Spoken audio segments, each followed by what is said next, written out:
Один человек скончался в результате обрушения породы в очистном заборе рудника «Дуэт» в поселке Югоренок Усть-Майского района. Об этом сообщает пресс-служба МЧС России по региону. При проведении работ по добыче руды произошло обрушение породы скального грунта объемом 4 кубических метра. В результате несчастного случая погиб один работник предприятия. Уточняется, что тело погибшего было извлечено на поверхность. Работа рудника не приостановлена. За незаконное хранение оружия возбуждено уголовное дело в Устьянском районе. Сотрудники уголовного розыска установили 29-летнего местного жителя, который незаконно хранил у себя дома охотничий карабин. Мужчина пояснил, что приобрел незарегистрированное нарезное ружье в Усть-Алданском районе. По данному факту возбуждено уголовное дело. Мужчине грозит лишение свободы на срок до 4 лет. Полицейские установили подозреваемого в краже дорогостоящего якутского ножа в Якутске. В полицию обратились работники магазина с заявлением о краже якутского ножа стоимостью 65 тысяч рублей. Вором оказался ранее судимый за наркопреступление 33-летний мужчина. Установлено, что злоумышленник вошел в магазин в качестве покупателя. Пока продавцы занимались другими покупателями, подозреваемый незаметно достал с витрины один из якутских ножей и, спрятав его в рукаве своего пуховика, покинул торговое помещение. Похищенное у него было изъято и будет возвращено, сообщает пресс-служба МВД по региону. В его отношении возбудили уголовное дело. Бывшему исполняющему обязанности главы Нюрбы в Якутии вынесли приговор за превышение полномочий с тяжкими последствиями. Прокуратура региона сообщает, что между мэрией города и коммерческой организацией в октябре и ноябре 2013 года были заключены 2 муниципальных контракта на обеспечение электроснабжением участков в микрорайоне Березовка на сумму более 156,5 миллионов рублей, где в том числе были выделены земельные участки многодетным семьям.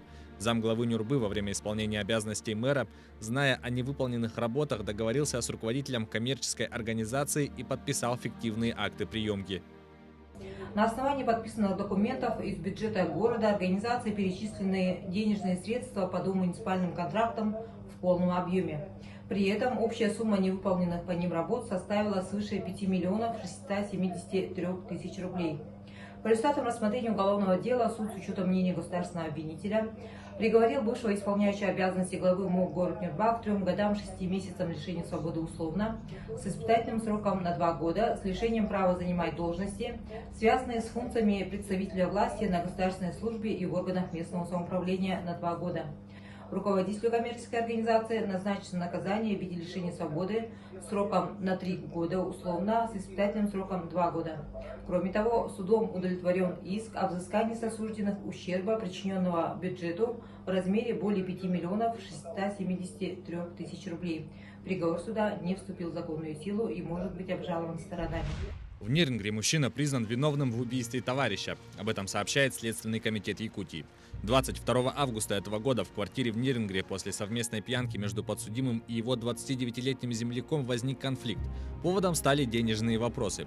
В ходе ссоры потерпевший ударил подсудимого. В ответ мужчина взял с кухни нож, которым нанес потерпевшему 10 ударов, от чего тот скончался в тот же день в реанимационном отделении больницы.